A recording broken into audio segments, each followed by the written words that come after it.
Hello, everybody. Thank you for coming back.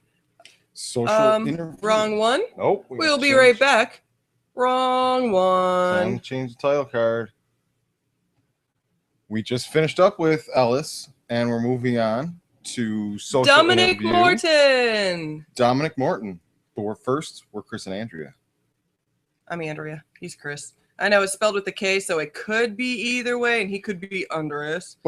But no. No, I'm Andrea. And if you were watching us earlier, just a few moments earlier with Ellis Fowler, yes, I have done something with my hair. It is hot here, people. And I'm tired of having my hair around my neck. So I know it's a little Princess Leia. Whatever. I don't care. It's comfortable. And we are trying not to keep the air and fan on at the same time, failing on the fan. But because it's way too freaking loud to have on. So, if you did not see us earlier with Ellis Fowler, the tweets out there, spreading the word about Dominic. Right now, we also are hosting a Just Drive Tale of a Hollywood Whistleblower Indiegogo campaign. It started just 3 days ago. Yes, it started on Wednesday, July 29th. And we are trying to earn money to get donations. Well, we're definitely trying to earn it, that's for sure. We have been earning it. We've been preparing for this for a while, everyone. So we've earned it. Yeah, for 2 years.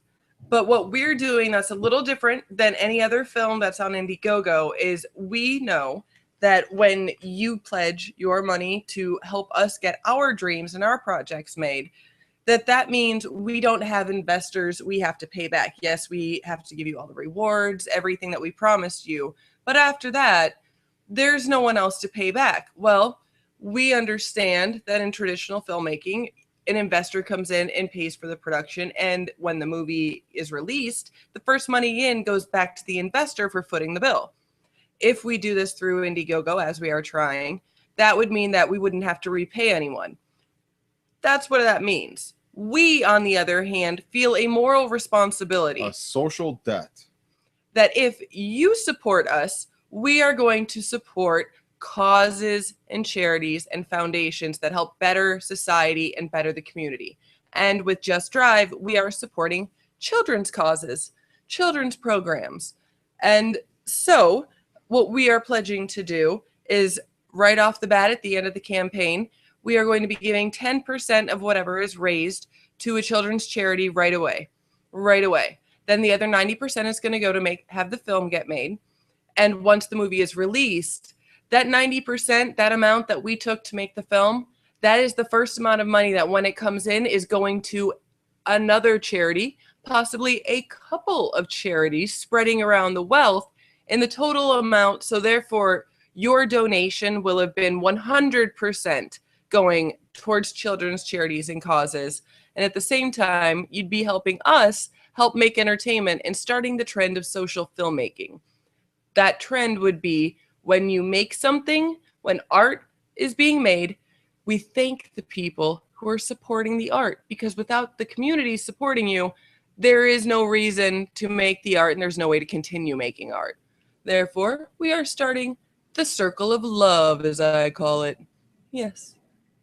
That is what we are going to be doing, a little bit different than everybody else. Getting the final retweets in here, and then we will bring in Dominic. What else are we doing that's going to be different than everyone else? Well, let me tell you. If you haven't noticed, we have an affinity for live streaming. Yes, we did it with our first round of social casting. There are 3 main characters in Just Drive, and we opened it up to actors everywhere in the country. We allowed the people who are here in Los Angeles to come in for live auditions, where it was being live streamed on YouTube the entire time, the whole day. And anyone was allowed to view at the same time and see what goes into the process of casting a movie. These are the parts of filmmaking that not everybody knows about, that most people try and hide. It's the dirty work of making a movie. Well, we feel full transparency is the best way. So in order for you to understand who you're supporting, how we work, and if we are worth supporting, we were showing every step of the way. You can go ahead and check out all those videos if you'd like and see what we've been up to on our YouTube channel, Just Drive the Movie. Or you can check out more about the film on justdrivethemovie.com and also on our Indiegogo page. The link is on the, we got to figure out if this is the right hand or left hand side of us. You know what? On the side. I'm going to go on the live stream. Yeah, but we don't know which side it's on. I'm going to go on the live stream right now and take a look for myself. And once I do that, then we'll bring in Dominic. Wonderful. How do I join a Hangout for my Hangout? There's no peeping Tom on your own party, man. That's not cool. Not cool at all. No one likes that stuff. So we are going to be having Dominic join us here in just a moment. And for a brief second. Yeah. Oh. I'm not 100% sure how to. Might be 98 degrees outside, but it feels like 115 in here. Wonder if I can go to Google Plus. There's Google Plus. Oh. So tomorrow, just so everyone knows, give me it's going to be a different schedule than normal. Every other night from Wednesday that just happened all the way through Saturday, the interviews with the actors are at 6 o'clock and 7:15. Tomorrow, Saturday afternoon, we are going to be having our 2 live interviews, one at 2 o'clock with Alora Smith and the other one at 3 o'clock with Zan Dunn or Alexandra Dunn. You can check out their videos also on the playlist for the previous rounds on Just Drive the Movie channel on YouTube. Now, Chris is going to be sending Dominic the invite once he stops playing on technology. That's interesting. Sweet air. It took me, when I went to Google Plus to watch what we're doing, you would think it would pull it up on Google Plus where I could see the Q&A and all of that. But it took me to YouTube where I could only watch it through YouTube and I couldn't then put the questions in. Sammy did it. Sam, I must have been on a desktop on Google Plus because if you pull up the mobile Google Plus and then play the video, it takes you directly to YouTube. So they don't get to see those cards. They're only seeing it if it's on a desktop. All right, let's pull them in.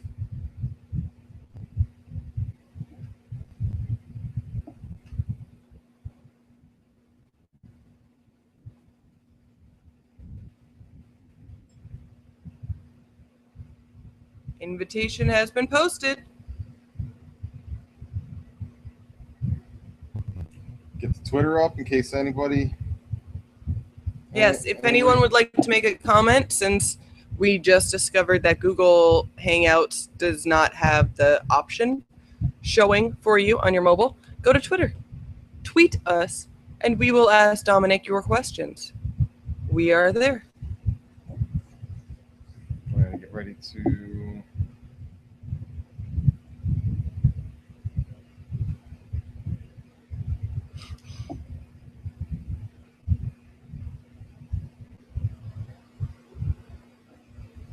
We're waiting for Dominique Morton to join us for his social interview for a role in Just Drive.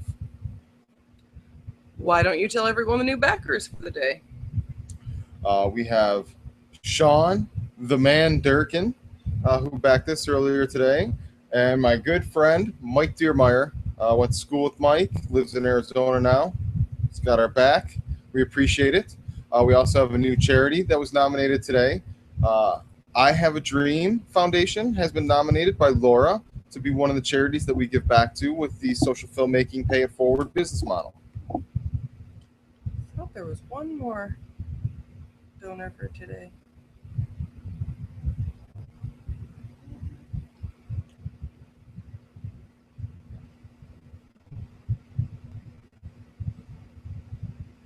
Are we letting everybody know that the invite could be coming into their social subfolder? I had been sending that. I thought I had. Thank you. Well, I was just checking if we needed to let Dominic know.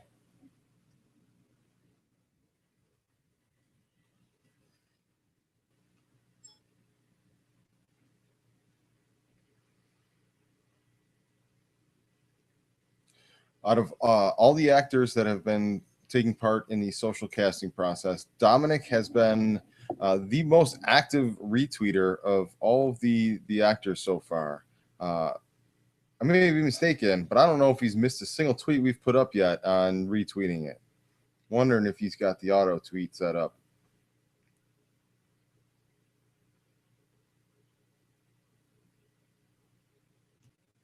Oh, I think he's coming in.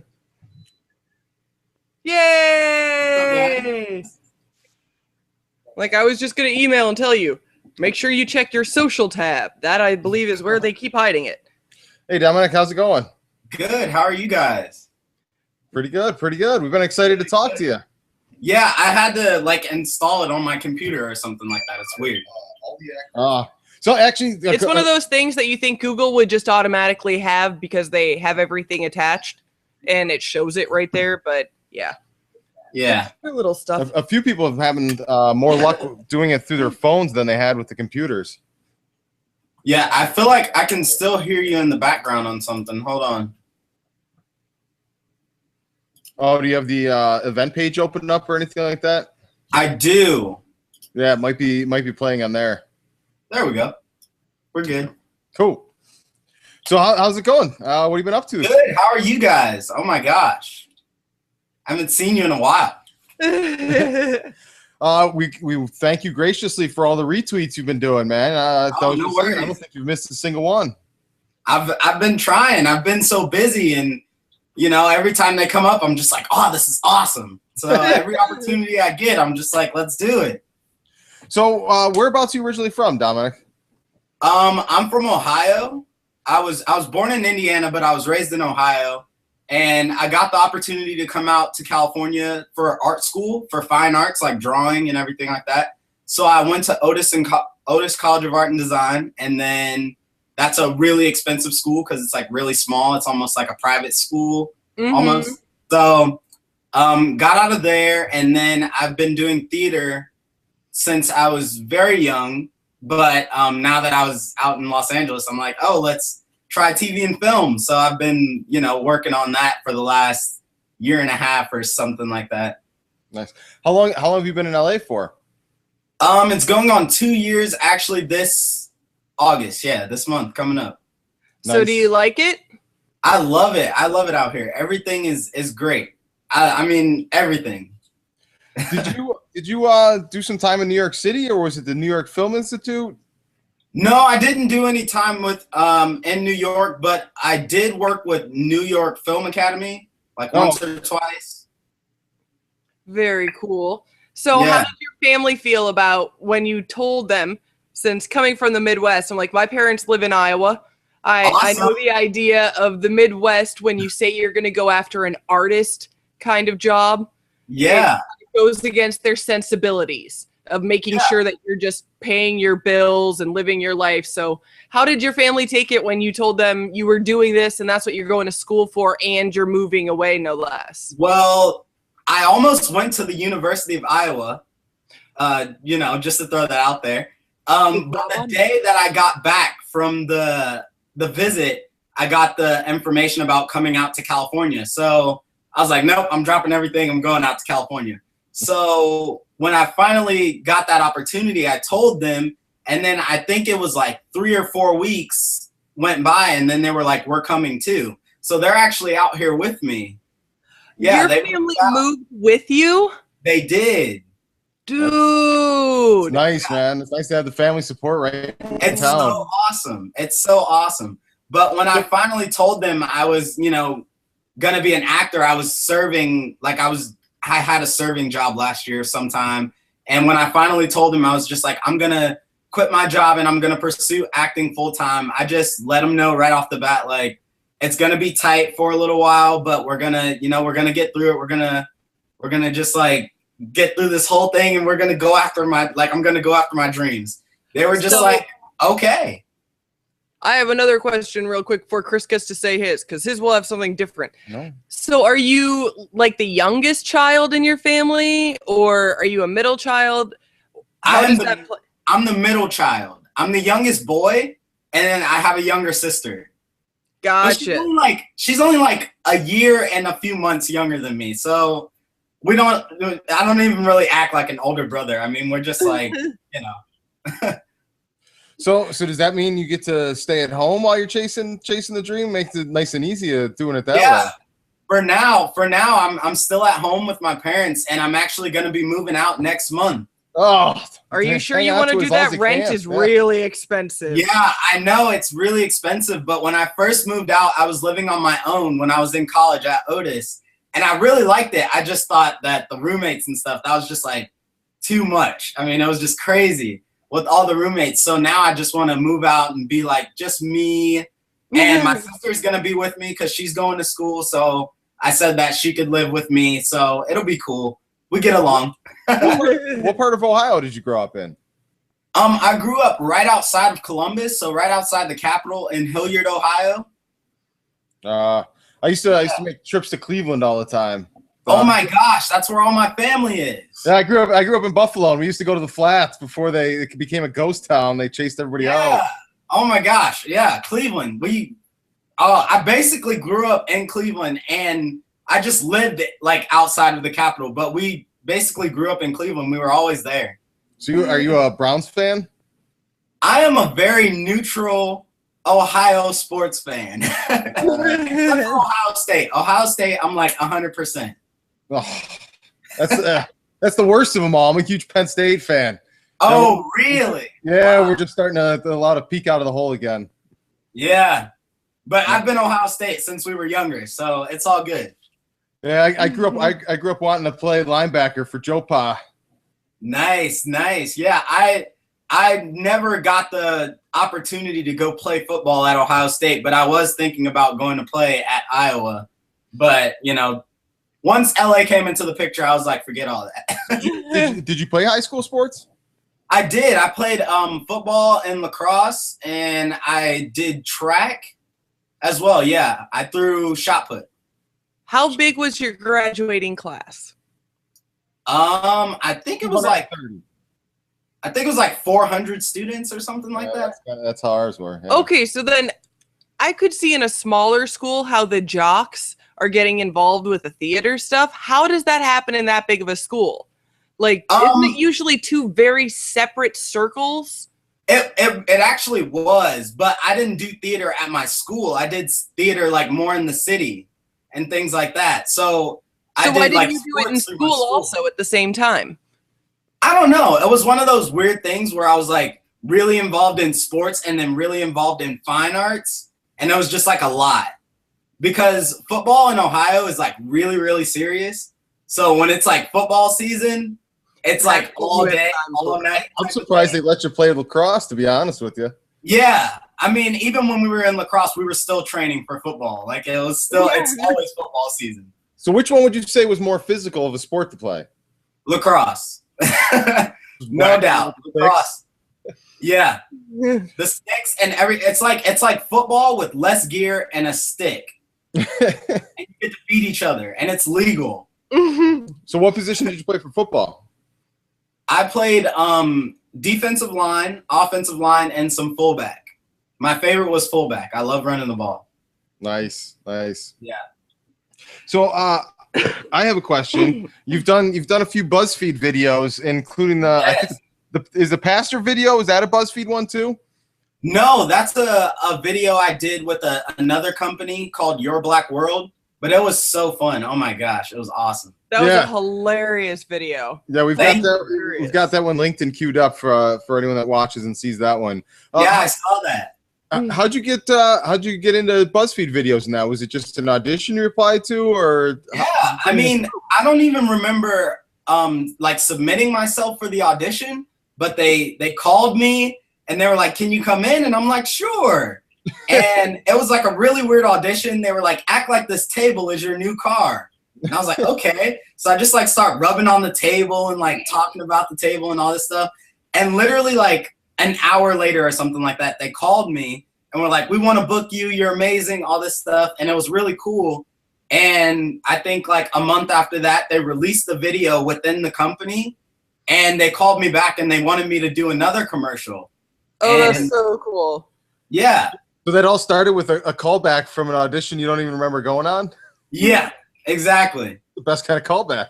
Yeah, it was awesome. And I actually got to work with Steffi, the makeup artist for the film. Our Oh, Steffi. really? Yay! Yeah, she's so awesome. We worked together before on BuzzFeed. Isn't she so sweet? So She's sweet. so So awesome. funny too. And her accent, like if you aren't listening carefully, you're missing half the jokes that she's Exactly. saying. I always have to look like right at her when we're talking. She makes it difficult to look right at her when you're talking. She's beautiful. She is. So looking over your acting resume and that, it seems you have a knack for playing a principal. I do.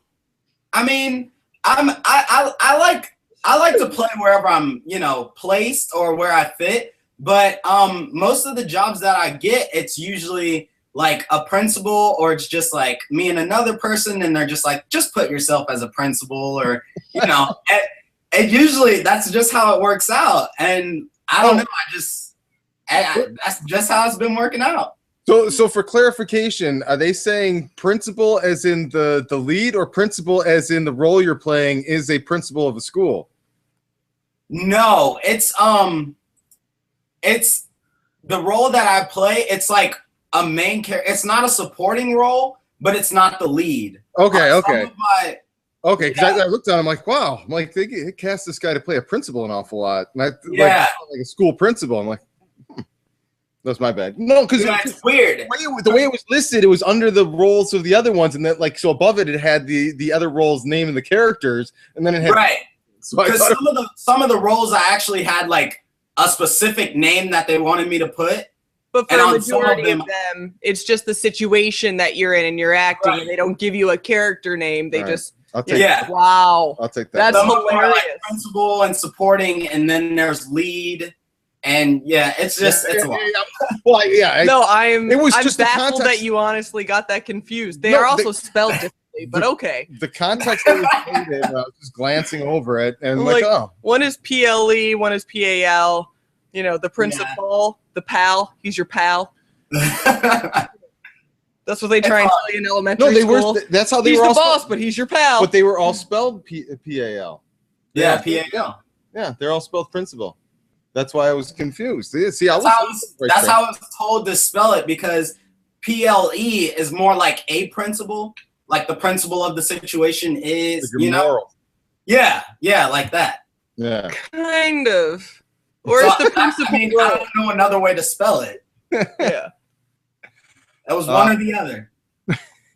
So anyway, what is the role that you had that made you decide that acting was definitely something that you wanted to go on with, like your specific thing that you wanted to do in the arts?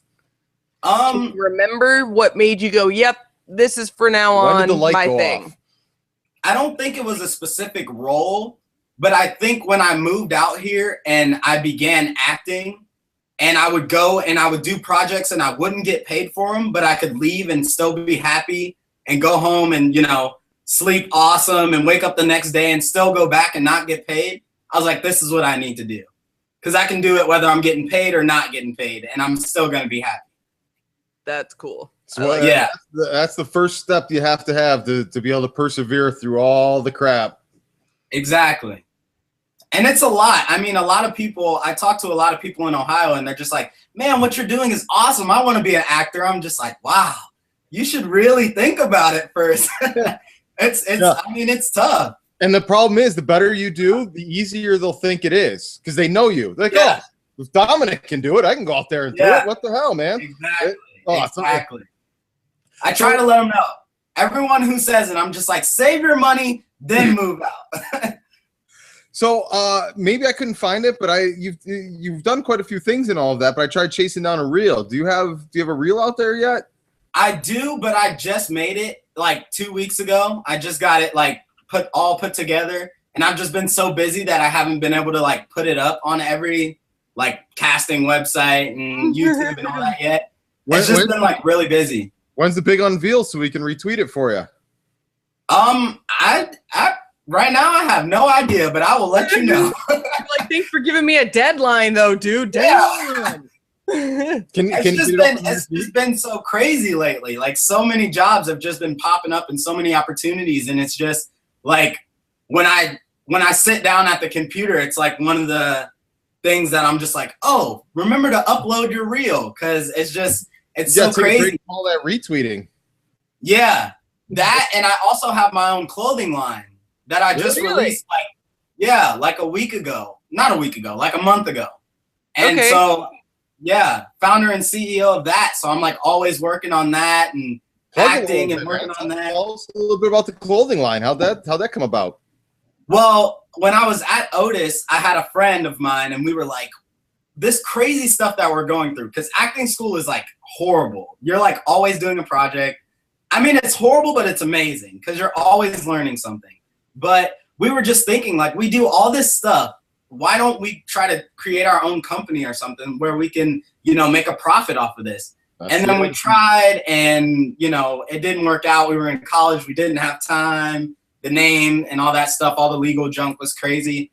And then when I got out of school, I was like, oh, I'm going to try again. So I went off on my own. I tried again and went through the legal process with the government and everything like that. That didn't go well. So I tried again another time. And this time it's actually going through with the legal. Everything's going great. We're selling shirts. The website's up. And yeah, it's just been a lot of work, but it's so rewarding just to see, the website finished and people buying the product and wearing it. And we have people send us pictures once they buy their shirts. And isn't it great when the fans start getting involved and you actually see that your stuff like is hitting somebody and matters?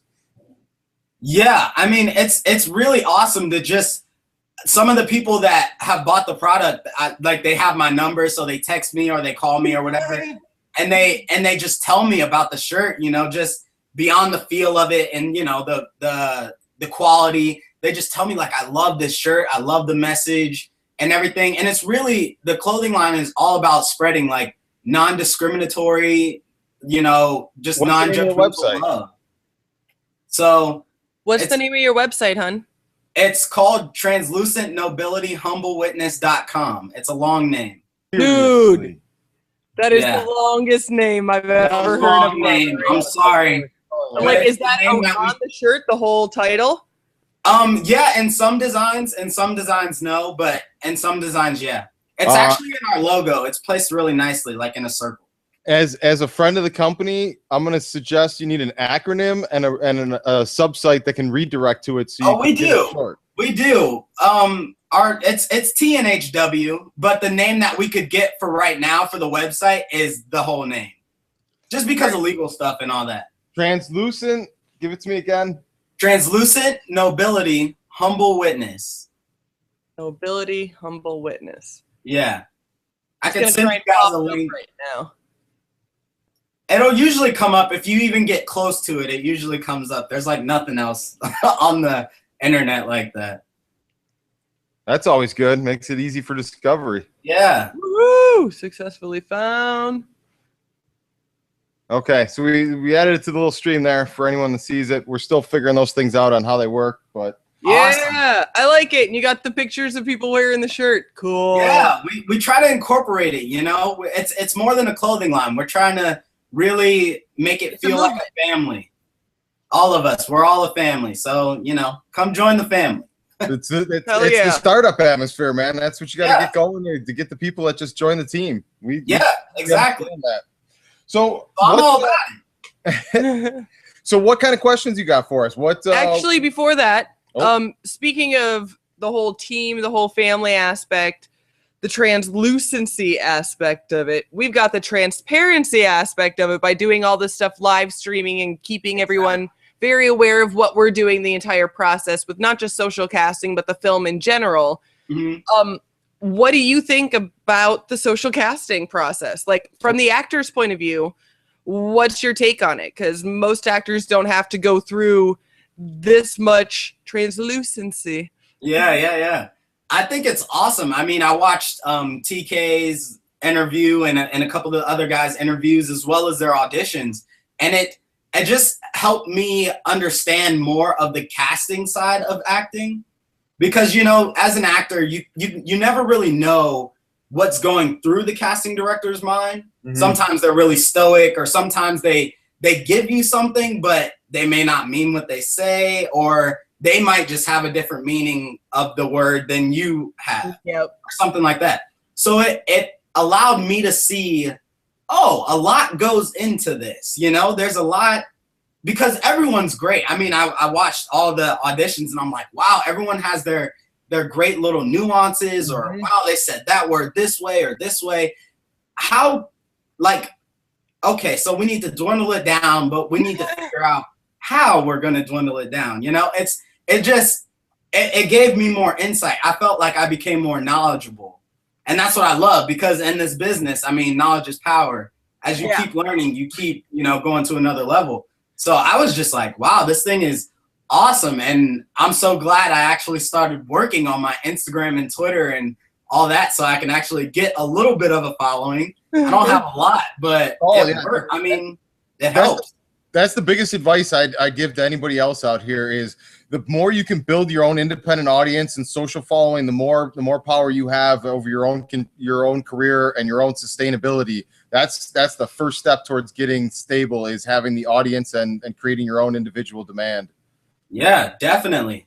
I think it's awesome. I think it's great. And I think it's the beginning of something that's gonna take over. I mean, I can honestly say that I can see a lot of casting processes being very open and more engaging for the people in the future, because it's already moving that way anyway. So everything, and that's a big part of why we want to do the interview process, because a lot of everything else we're going to do with this project is going to be out there and open. So when all's said and done, the audience that engages with this entire project is probably going to have 10 times, if not more, engagement with the actors as themselves, as their own people, than they are as the character on screen. So it's important for us to find people that, number one, we like, number two, the audience will like and want to see and support and engage with behind the scenes with the whole process. And number three, an actor who's comfortable with it. Exactly. The second round was in no way a popularity contest, but like we asked you, please try and self-promote. Please be aware of the social media, because we're going to pay attention to that. And it was mainly because we are going to all be doing that during the production. Yeah, definitely. There's going to be the live stream cameras around. People are going to be tweeting you, and that's part of what we're doing, is we're trying to make it social filmmaking.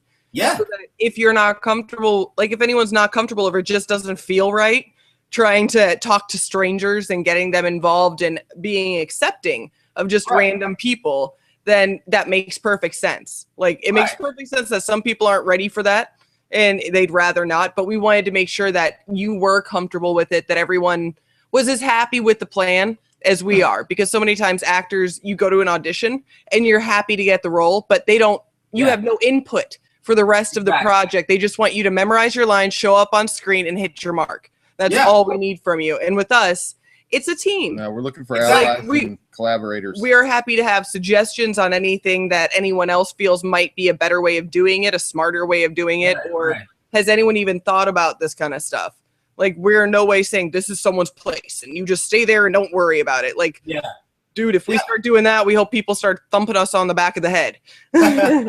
Exactly. Yeah. I mean, it's great. It made me feel more a part of the film, even before we start even turning on cameras or talking about where set location is or anything like that. I mean, I felt so much a part of the team, just like checking out the other guys that, all the other teammates that are on there that are auditioning or, putting up videos or whatever. I mean, just all of it. It was so great. And it just gives you so much insight. Yeah, from our point of view, we are so grateful that you guys were willing to open up and be a part of it and allow yourselves to be kind of live streamed in that and almost be the guinea pigs for this whole type of thing. So we also feel a connection with everyone that's taken part and made it this far as well, that we want to see you guys succeed and go forward with all of this, whether it's with this project or anything else. Definitely, same.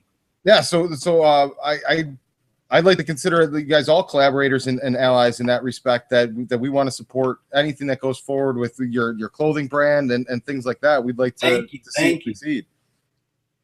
Definitely. So now that we've rounded it about, what questions do you have for us as people, a production company, anything about Jeremy, the role specifically, the story in general, or the logistics of shooting the film, or stage 4 or round 4? I'm like, all the above. We are an open basket, ready, full of answers for any questions you want to pull out. Go for it. Awesome. I actually wrote down questions because, like I said, I've been like so busy that if I didn't write them down, I'd probably forget them. But I wrote down like 10 of them. All right. But the first one was, is Steffi going to be the makeup artist? But you guys already answered that. She is, right? Yep. We've known Stephanie for a few years, and she's worked with us on other projects. So pretty much we have a rolling, we get you whenever we do something. Yeah. And as long as no one else has already gotten her a contract and paid her, she's ours. When I find good people that know their shit and are a blast to be around, I hang on to them at all costs. Oh yeah, that's how you got to do it. Me and Steffi met like 4 or 5 years ago out here, and we're both still here. Is a shock in of itself. I was doing teleprompter work for some guy that had a rental house as one of the first things, just to learn the equipment in that. And she was doing makeup, and it was a website video for a dentist that they needed the teleprompter for. And we met on set and been friends ever since. And she did our web series that we were doing like that. She did the crowdfund video. She's done everything else. She's our girl. Yeah, that's awesome.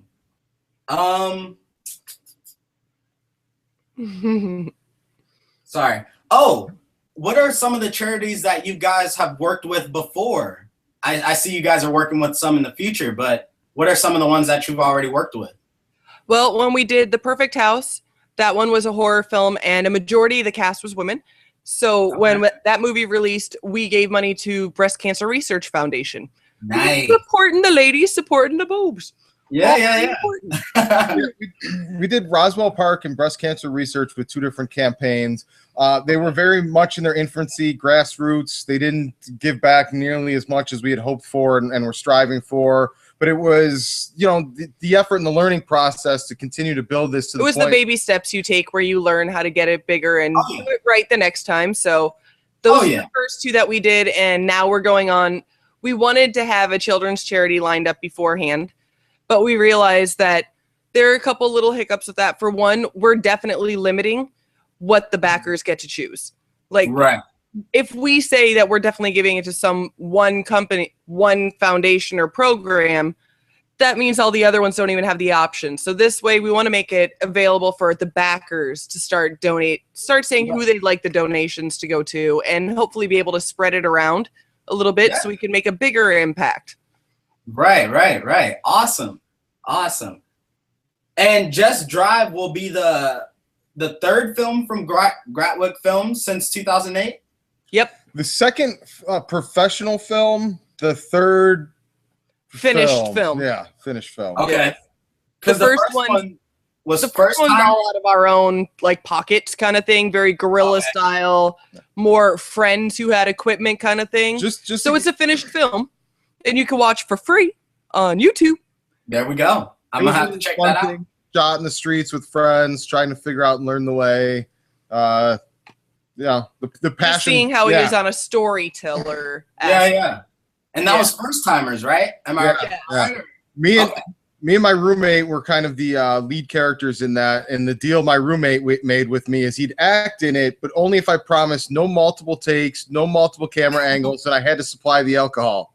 Yeah. So I basically just got him drunk, let the camera run, and tried to walk him into his lines. Yeah, I mean, sometimes that's how you got to do it. The entire film that we're about to shoot, or that, Just Drive, it's all in a limo, right? Correct. It is. Yeah, that's so awesome. All taking place. So when we shoot the film, it'll be on one green screen soundstage here in Los Angeles for the entire 2-week shoot. And it'll have the stretch limousine that's going to have the tearaway, flyaway walls, ceiling, all that fun stuff, so that we're not stuck with the dead-on certain amount of camera angles just because a camera can only be so big, including the DP right there. This will make it so we'll be able to tear it apart and be able to get many, many, many camera angles and we only have to do it inside the limousine. There will be no exterior shots. There will be no multiple locations. You won't even have to technically be driving. Just keep your hands there. You don't even have to worry about your feet. Everything is designed to focus on performance and cinematography. It's the whole package has been specifically catered to showcase everybody's skills and talents as filmmakers, creators, and actors. Yeah, definitely. That's awesome. So what about, my next question is like, what about you guys? Like, where are you guys from? Or, you know, when did you start filming? And, you know, what else do you like to do? Would you like to go first? I'll let you go first because my answer will probably be okay. longer. And I'm going to then pitch Dominic on joining the GML. So go ahead. Okay. Okay. So originally from Chicago until I was 10 years old and middle child. So my sister was older. My parents decided it was time to move back to my mom's hometown in Iowa because it would be safer. So we moved to the country in Iowa. A great change for city kids. Superb. Yeah. Went to high school, did theater pretty much right away as soon as I could start acting. Anything to not feel like I was in the middle of nowhere with nothing to do. Definitely became interested in books, in theater, and in film just about the time we moved to Iowa. Like that, we had already been doing, just like every kid, you do the little plays and everything with your cousins in front of your family. Like everyone did that, but there was a point where it was pretty much I would rather play than just deal with, you know, life being so boring.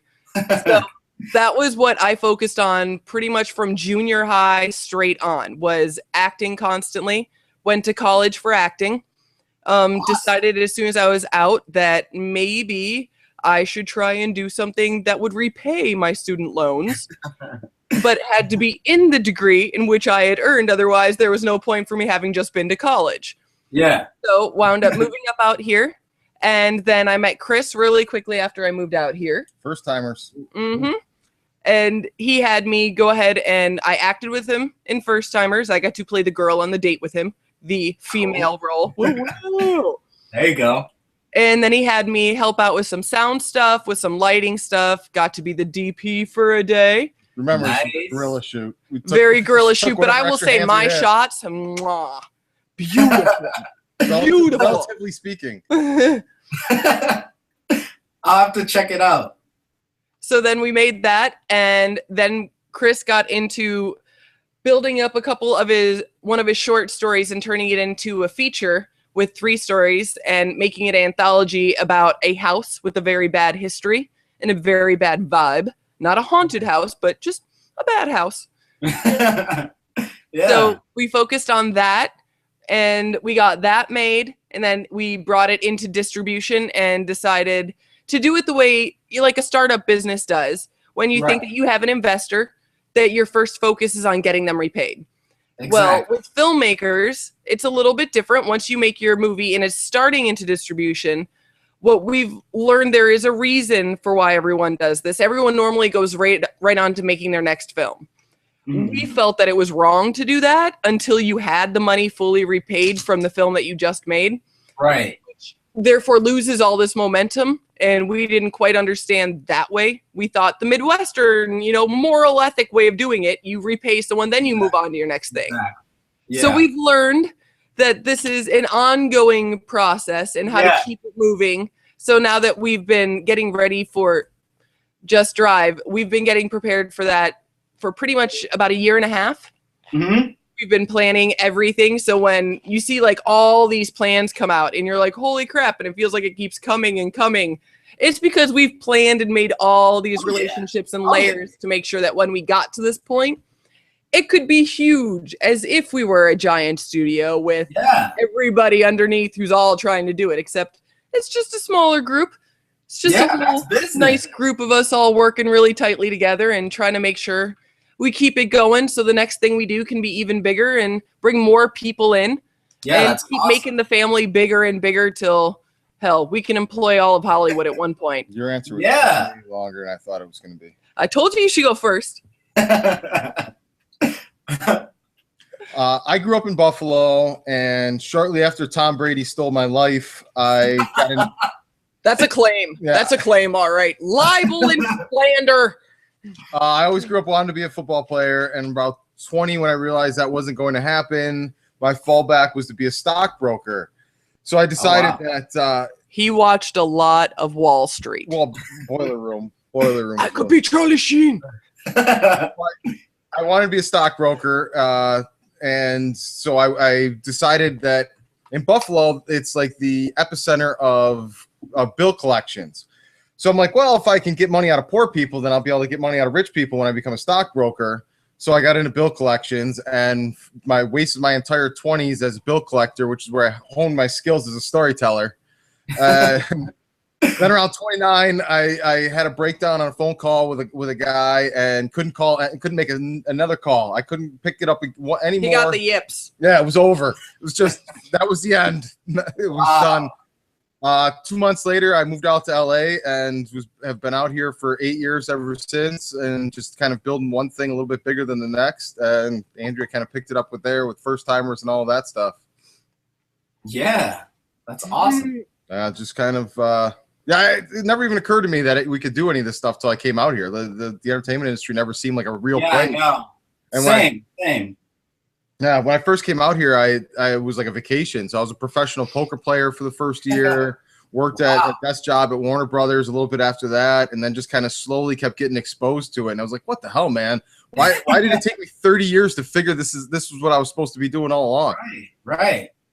I'm glad I figured that out young. Oh, I wish, man. I feel like I'm at least 10 years behind schedule.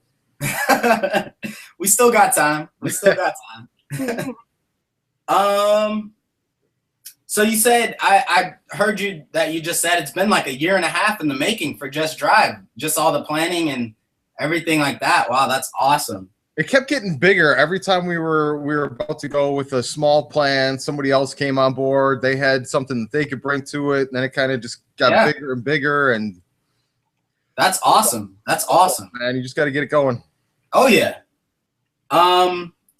So Chris, I know you have like an all-star lineup crew for this whole film, including like Leif Anderson and Steph and all these people. What are some of the other peoples that you have in your lineup? Well, the crew is our pretty much our cream of our crop. What do you mean by other people? The other departments.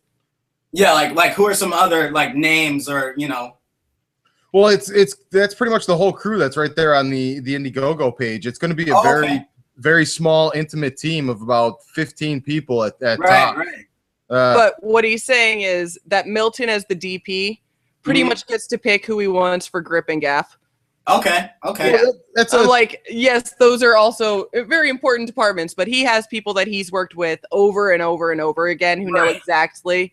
And when we shot the crowdfund video, he had a few of his people come in, and they were pretty much doing their own live audition on seeing if they would be able to handle even the tightest of space, because when we shot the crowdfund video, it was not a tearaway limo in any way. It was a real limo that we were using for the day.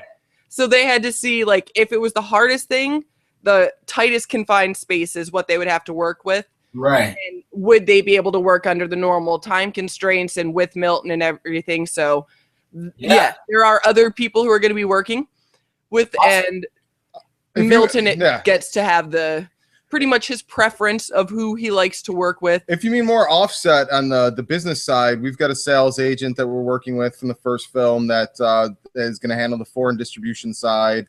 We've got an experienced executive producer that's with another production company that's also trying to find funding and help out. We've got a couple production companies that really they want to see proof of concept. They want to see us get the ball rolling and build an audience before they'll consider taking the project under their wing.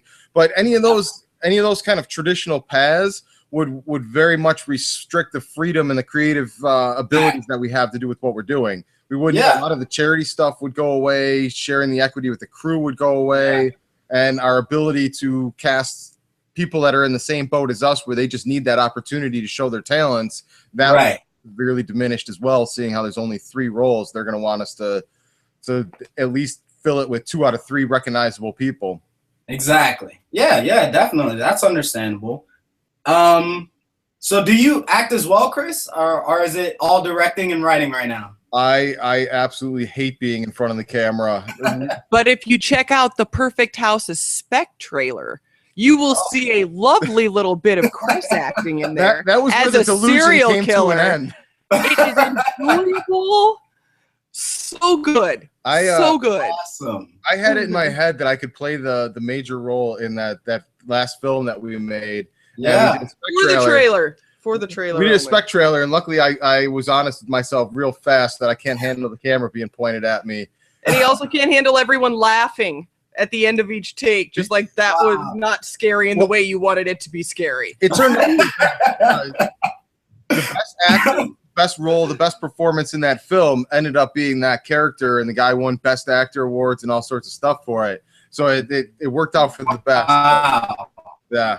I do podcasts and stuff like this just to force myself to get used to it, but yeah, it is definitely something you have to get used to. I mean, there are people who are just like, oh, I love the camera, but for me, even I had to get used to it. I mean, the first time I was on camera, I just froze up, like I didn't say anything, and then like after like 2 minutes, I was just like, thank you, and then just left.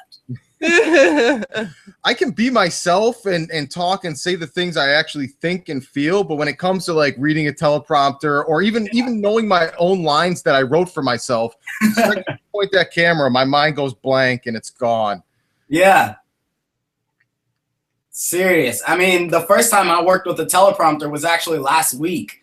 I had my first hosting job, and I was like so nervous. I didn't know how it was gonna like play out or whatever. But it was awesome. It was cool. Teleprompter was like in the camera. Nice. You feel your eyes just moving across the line as you're trying to read it and keep them solid? Yeah, I mean, a little bit, but I already had the script like kind of memorized, so I could like, play with it a little bit. So as an actor then, do you think having the script memorized and then having a teleprompter there makes it harder for you than if the teleprompter's not there at all and you got to go with your memory? It did. It made it much harder with the teleprompter being there because, like you said, with the teleprompter and the camera being there, my mind almost went blank from all the stuff that I had already memorized. And like, you know how productions have script changes at the last minute and everything like that. There was like many of those. So I'm like kind of going off what's in my mind and what I see on the teleprompter. So it was like weird because my mind was saying something, but the teleprompter was reading different, and my mouth was trying to say both of them at the same time. So it was like that's a good time to just freeze and be like, nope, no, yeah, no, I'm not saying that or that. That would happen. I'd just like stop, and then I'd like take a huge drink of water. I'm like, sorry, let's start over. Yeah. My last question that I had for you guys was, what is the Gratwick part of Gratwick Films? Like, what does that mean? You answer that. For me, Gratwick has kind of been synonymous with family. Where I grew up in Buffalo, there was a suburb of our neighborhood that was known as Gratwick. That was like a borough, I guess you would call it, of our neighborhood was known as Gratwick, and that's where most of my friends were. That's where we hung out all the time, played football and all of that. Nice. So when I originally started the production company, it started as an idea of a bunch of friends trying to build something that would become a company that we can all get away from our crappy desk jobs. And he thought he was going to lure everyone from Buffalo just because he moved out here that they would all come with. Well, they were all like really soon after. Well, he did not get that they don't necessarily all come with. He's the one who left. Yeah. For years 1 and 2, everybody was on board, but when it takes longer than overnight to build success and to grow something out, they continue on with their lives go on. People get married. They all have, it didn't happen fast enough to help get them out of where they were. So they've gone on with their lives, and we're still here trying to build the company. But it's now more of an homage to the idea where he of came from, where I came from, the idea of family, all that stuff. That's so awesome. Oh my gosh, that was all my questions. Yeah. Well, little bit more about round 4. The way it's going to work is we're having these interviews until Tuesday. Then we're going to have about a week where people can watch the interviews, engage with them, ask more questions, go back and forth. And over that week is when we're going to start making decisions on who goes on to round 4. Round 4 will be 3 actors from each role. Nice. And we're going to go just like this with social chemistry reads, where we'll pull everybody into a hangout, and it'll almost be it will be a cyber table read. Awesome. Wow. Yeah, that's so cool. Yep, and we'll mix and match everybody, see who's got the best on-screen chemistry, and then kind of go from there and be making up the decisions by the end of the campaign. Yeah, that's so awesome. Yeah, I'm excited. With the 4th round, though, everyone is going to get the full script. Yes. So we're not going to tell you what sides we're going to be picking, what pages. We want you to know the whole story, and also you don't have to be off book and memorize all that. Not memorize, but we want you to be before comfortable with the story, and we're going to be giving you guys chances to get a hold of Chris and ask any questions, like lines, characters, motivation, any of that stuff. And also every Sunday, like this Sunday, we still have the round 3 interviews, but next Sunday, we're going to be on Google Hangouts again for like an hour or 2 starting at 6 o'clock, where if any of you guys, any fans, anyone wants to come in and they just want to see Chris, so that when you ask your question, you kind of get the tone of his voice and get to you know the difference between reading the email and actually hearing what someone says. Yeah, like written word is still just as confusing as a script that also said a description before the word. It doesn't really help until you hear the direction. So yes, it'll be available so that you guys, before we line up when we'll do the exact chemistry reads, we want to make sure that every actor that's going on, all 9 of you, will feel fully comfortable. Because like Chris said, it's going to be a mix of the chemistry read. So it would be like you and one Tony, one Sasha for one round, and you and a different Tony, a different like we definitely want to try and round robin it as much as possible and see who would work best for 90 minutes on screen where no one will feel tired or like it's not quite clicking. It's all 3 of them are good, solid roles. The whole film is centered around the dynamics of these 3 characters, especially the Tony and Jason roles. The Jason role is integral for the fact that that's the relatable role. That's the audience's eyes through the story, because none of us can relate to some wealthy A-list rich superstar. So that's the most important role is the Jeremy role in this whole thing. So who we end up casting, who we go with, we really want to be a collaborator and a partner on this project, and see this as the type of role in the project that can launch them onto bigger and better things, and ideally someday being a leading man off of this. There you go. Awesome. Yeah, that's so cool. Awesome. Any other questions here and then? I have one last final question for you. Yes, ma'am. If acting is going to be your career in your life and make you happy, what is the point where you know you found success? Is it when you get a certain kind of paycheck? Is it when you have a certain amount of fame? When you can demand to work with certain people? Or what will make you happy and know you've made it and life is good? That's a really good question. That's wow. For me, one of the things that I've always wanted to, at least when I was younger, the one thing that I wanted to be, it wasn't an actor, it wasn't an artist or anything. I wanted to be a superhero.